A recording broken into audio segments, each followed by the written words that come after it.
मरहबा collection mall, readymade कपड़ों का भरपूर खजाना। Jeans pant, T shirt, cargo pant, night pant, बच्चे और बच्चियों के लिए अच्छे खूबसूरत और उम्दा ड्रेस। पता याद रखें, जमुर हाई स्कूल मेन रोड, जैतून। अभी ऐसा है कि सब तो अपनी अपनी फहरिस्त नहीं जारी किए। मालेगांव सेकुलर फ्रंट में इस्लाम पार्टी और समाजवादी पार्टी में इस्लाम पार्टी ने अपनी फहरिस्त जारी की।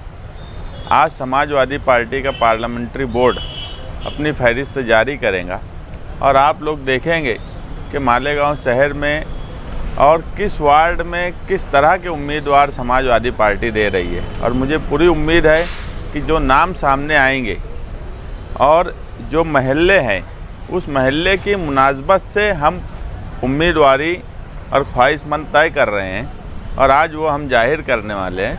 हमारा एक ही सोचना है कि एरिया के हिसाब से जिसकी जो हैसियत है और साफ किरदार के लोग कारपोरेशन में आना चाहिए, पढ़े लिखे लोग आना चाहिए, क्योंकि आज ज़रूरत वहाँ पर कई तरह की है। बुनियादी सहूलत के साथ साथ ऐसे लोग जिन्हें कागज़ पत्तर में माहिर हों, अधिकारियों पर जिनका असर पड़े, जो कानून समझते हो, ऐसे लोगों की उम्मीदवारी आज समाजवादी पार्टी जाहिर करेंगी। और मुझे पूरी उम्मीद है कि जब हमारे नाम अवामी सतह पर मीडिया के सामने आएंगे तो लोग हैरत करेंगे। इलेक्शन में आपका मुकाबला किन पार्टियों से हो सकता है? देखो, इलेक्शन इस बार सीधा सीधा है। मालेगांव सेकुलर फ्रंट का इलेक्शन सीधा सीधा फ़िरका परस्तों से है।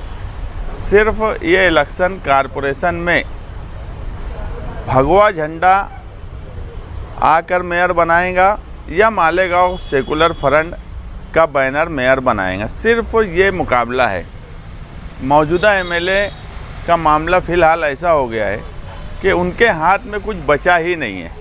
जो 2-4 वार्ड उनके हमेशा से रहते हैं और मैं भी मानता हूँ कि वहाँ पर उनके मानने वाले, चाहने वाले बड़ी तादाद में हैं, मगर हम जो देख रहे हैं कि उन वार्डों में भी आज उनकी पसंद का उम्मीदवार तय करने का इख्तियार उनके पास नहीं बचा, तो उनसे तो हमारा कोई मुकाबला ही नहीं बचा।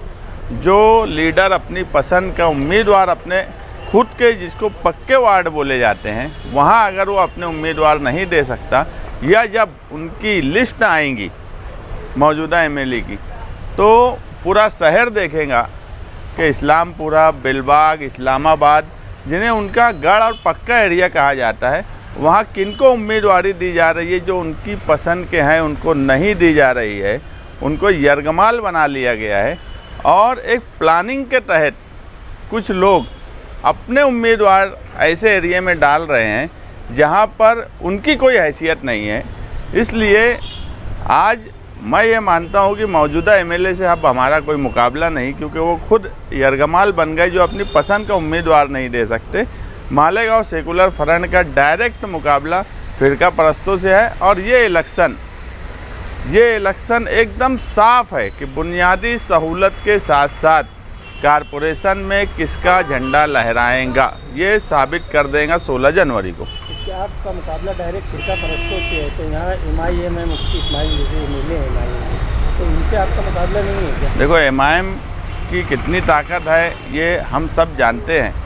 मौजूदा एमएलए की ताकत है, उनके कुछ वार्ड है 2, 4, 5 जिसे माना जाता है, हम भी मानते हैं कि वहाँ सख्त मुकाबला हमारा रहेगा, वो ताकतवर है वहाँ। मगर मैं जो बोल रहा हूँ कि जो आदमी, जो लीडर अपनी पसंद का उम्मीदवार नहीं खड़ा रह पाएंगा, उससे क्या हमारा मुकाबला आज होने वाला है। आज जब हमारी समाजवादी के उम्मीदवारों की लिस्ट आएंगी तो आपके सामने जाहिर हो जाएगा कि अच्छाई और बुराई का मुकाबला किस तरह से हम कर रहे हैं।